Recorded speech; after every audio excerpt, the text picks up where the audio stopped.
یہ کیا مطلب؟ یہ کون سی جگہ ہے؟ صفدر کے منہ سے انتہائی حیرت بھری آواز نکلی۔ ہوش میں آؤ اور اللہ تعالیٰ کا شکر ادا کرو، اس نے ہمیں بچا لیا ہے، عمران نے کہا، اور اس کے ساتھ ہی وہ آگے بڑھ گیا جہاں جولیا پہلو کے بال جلیبی بنی پڑی ہوئی تھی۔ عمران نے اسے سیدھا کیا اور پھر ایک ہاتھ سے اس کا ناک اور منہ بند کر دیا۔ چند لمحوں بعد جولیا کے جسم میں حرکت کے واضح آثار نمایاں ہوئے تو عمران نے ہاتھ ہٹایا اور آگے بڑھ کر وہ ایک سائیڈ پر پڑے ہوئے کیپٹن شکیل پر جھک گیا۔ عمران صاحب، واقعی اللہ تعالیٰ کا بے حد شکر ہے، ورنہ اتنی بلندی سے گرنے کے بعد تو اس طرح صحیح سالم رہ جانا ہی ناممکن تھا۔ صفدر کی آواز عمران کو اپنی پشت پر سنائی دی۔ اسی لمحے جولیا کے کراہنے کی آواز سنائی دی۔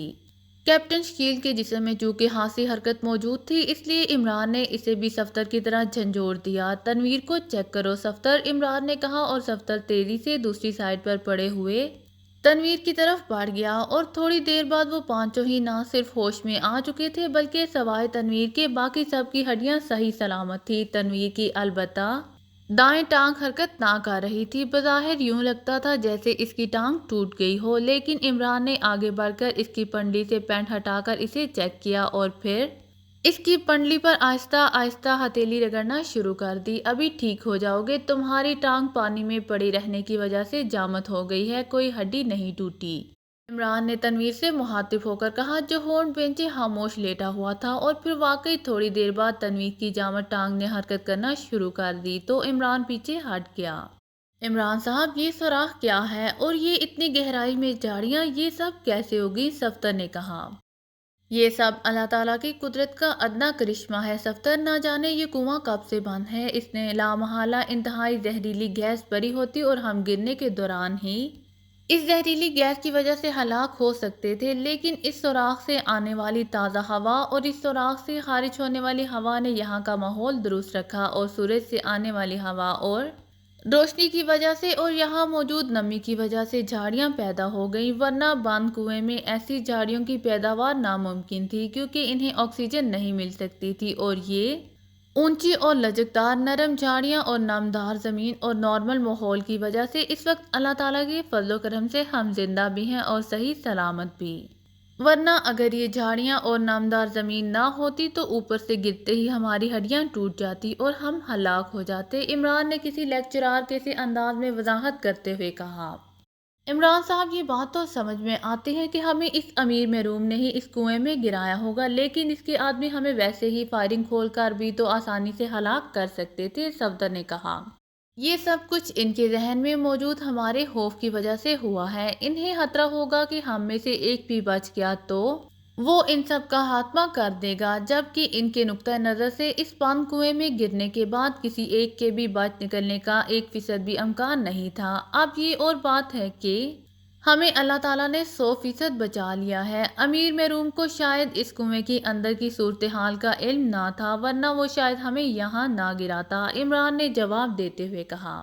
ہم نے یہاں سے نکلنا بھی ہے، اس بارے میں سوچو، جولیا نے کہا۔ ہاں، ہم ادھر ادھر کی باتوں میں پڑ گئے، وہ امیر محروم تو اپنے کام میں لگا ہوا ہوگا، عمران نے سنجیدہ لہجے میں کہا، اور پھر اس سے پہلے کہ مزید کوئی بات ہوتی وہ سب تیز گڑگڑاہٹ کی آوازیں سن کر بے اختیار اچھل پڑے، اور اس کے ساتھ ہی اوپر سے تیز روشنی کا دھارا نیچے تک تہ تک آ گیا۔ سائیڈوں میں ہو جاؤ، شاید اوپر سے کوئی چیز ہم پر پھینکی جائے گی، عمران نے تیز لہجے میں کہا، اور اس کے ساتھ ہی سب اپنی تربیت کی بنا پر تیزی سے کنویں کی دیواروں سے جیسے چپک سے گئے۔ چند لمحوں بعد انہوں نے ایک آدمی کو اوپر سے نیچے جھانکتے ہوئے دیکھا، لیکن وہ اسے پہچانتے نہ تھے۔ وہ آدمی کچھ دیر تک نیچے جھانکتا رہا، پھر پیچھے ہٹ گیا، اور پھر چند لمحوں بعد ایک بار پھر تیز گڑگڑاہٹ کی آوازیں سنائی دیں، اور ایک بار پھر اوپر سے آنے والی روشنی غائب ہو گئی تو سب نے بے اختیار ایک طویل سانس لیا۔ یہ کون ہو سکتا ہے؟ جولیا نے حیرت بھرے لہجے میں کہا۔ امیر محروم کا آدمی ہوگا اور ہمارا انجام دیکھنے آیا ہوگا، عمران نے جواب دیا، اور سب نے اس بات میں سر ہلا دیے کیونکہ اس واقعے کی یہی قابل قبول توجہ ہو سکتی تھی۔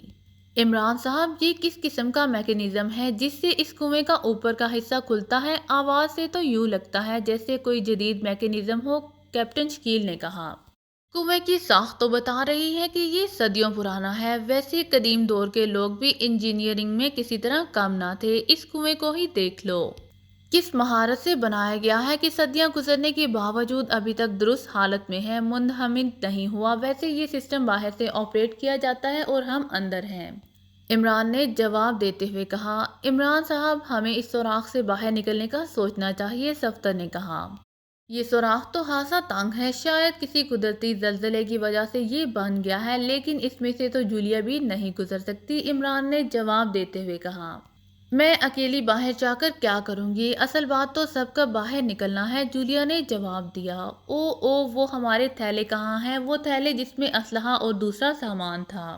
عمران نے اچانک ایک خیال کے تحت چونک کر پوچھا۔ وہ تو ہمارے ہاتھوں میں تھے جب ہم گرے تھے، یقیناً یہیں کہیں ہوں گے، سب نے اس بات میں سر ہلاتے ہوئے کہا، اور ساتھ ہی وہ آگے بڑھے اور تھیلوں کو تلاش کرنے لگے۔ تھوڑی سی جدوجہد کے بعد وہ دونوں تھیلے کنویں کی دیواروں کی جڑ میں پڑے ہوئے انہوں نے چیک کر لیے۔ شکر ہے ان میں بم نہیں تھے، ورنہ گرتے ہی پھٹ جاتے، صفدر نے کہا۔ صفدر، اس تھیلے کو کھولو، اس میں ایک ہیوی میزائل گن ہے، وہ باہر نکالو، اور کیپٹن شکیل، تمہارے تھیلے میں کمانڈ فائر گن موجود ہے، تم اسے باہر نکالو، عمران نے کہا۔ یہ تم نے ساتھ کیوں لی تھی؟ کیا تمہیں معلوم تھا کہ ہم یہاں پھنس جائیں گے؟ جولیا نے حیرت بھرے لہجے میں کہا۔ نہیں، یہاں تو کسی کا ذہن بھی نہیں آ سکتا تھا، یہ میں نے احتیاطاً اس کنویں کے لیے لے لی تھی جس میں صندوقچی ہے، میں نے سوچا کہ ہو سکتا ہے کہ ہم اندر بند ہو جائیں یا کچھ بھی ہو سکتا ہے، عمران نے کہا، اور سب نے اس انداز میں سر ہلائے جیسے وہ عمران کی دور اندیشی کو خراج تحسین پیش کر رہے ہوں، کیونکہ یہ دونوں چیزیں سامنے آتے ہی وہ سمجھ گئے تھے کہ اب اس کنویں سے باہر نکلنا ان کے لیے کوئی مسئلہ نہیں ہوگا، جبکہ اس سے پہلے وہ یہ سوچ کر تھک گئے تھے کہ آخر اس بند کنویں سے وہ کیسے باہر جا سکیں گے، لیکن اب یہ سب کچھ انتہائی آسان اور یقینی نظر آ رہا تھا۔ عمران نے ہیوی میزائل گن کا سیفٹی کیچ ہٹایا اور پھر اس کا رخ اوپر کر کے اس نے پہلے ایک نظر اپنے ساتھیوں کی طرف دیکھا۔ وہ سب جانتے تھے کہ ہیوی میزائل گن کی وجہ سے کنویں کی پوری چھت اڑ کر یا تو باہر جا گرے گی یا پھر نیچے آ گرے گی، اس لیے وہ سب دیواروں سے چمٹے ہوئے کھڑے تھے۔ عمران نے بھی شاید یہ سب کچھ دیکھنے کے لیے ان کی طرف دیکھا تھا اور پھر ساتھیوں کی طرف سے مطمئن ہونے کے بعد اس نے ٹریگر دبا دیا۔ سائنگ کی آواز کے ساتھ ہی ایک شعلہ سا گن کے دہانے سے نکل کر اوپر گیا اور اس کے ساتھ ہی ایک خوفناک دھماکہ ہوا، اور اس کے ساتھ ہی جیسے روشنی کا سیلاب سا اندر آنے لگ گیا۔ اس کے ساتھ ہی مٹی کا بادل سا بھی تھا، لیکن چھت کی ایک سائیڈ کا کنارہ ٹوٹ گیا تھا، باقی چھت سلامت تھی، اس لیے وہ سب اطمینان بھرے انداز میں بخیر و عافیت کھڑے تھے۔ چند لمحوں بعد جب ملبہ گرنا بند ہو گیا تو عمران نے ہاتھ میں پکڑی ہوئی ہیوی میزائل گن صفدر کی طرف بڑھا دی اور اس کے ہاتھ میں موجود ہینگر فائر گن، جسے عرف عام میں کمن گن کہا جاتا ہے، لے کر وہ آگے بڑھا، اور پھر اس نے اس کا رخ چھت کے ٹوٹے ہوئے حصے کی طرف کر کے ٹریگر دبا دیا۔ اس کے ساتھ ہی اس کے ہاتھ کو ایک زوردار جھٹکا لگا، لیکن ظاہر ہے گن عمران کے ہاتھ میں تھی۔ ٹریگر دبتے ہی گن کے سرے پر موجود محفوظ ساخت کی کمند بجلی کسی تیزی سے اوپر کی طرف بڑھی۔ اس کے ساتھ انتہائی مضبوط باریک رسی تھی، کمند ہشت پایا انداز کی تھی، اس کے فولادی ہاتھ مڑے ہوئے اور ان کے کونے بے حد تیز اور نوکیلے تھے۔ اسے اس انداز میں بنایا گیا تھا تاکہ اسے جہاں بھی فائر کیا جائے یہ وہاں مضبوطی سے گڑ جائے، اور وہی ہوا۔ فولادی کمند چھت سے باہر غائب ہو گئی اور پھر رسی کو ایک زوردار جھٹکا لگا تو عمران نے ایک بٹن پریس کر دیا اور اس کے ساتھ ہی رسی گن سے نکلنا بند ہو گئی۔ جولیا، تم پہلے جاؤ گی، عمران نے جولیا کی طرف دیکھتے ہوئے کہا۔ پہلے مجھے جانے دے عمران صاحب، تاکہ باہر کی سیکیورٹی کو چیک کیا جا سکے، صفدر نے کہا۔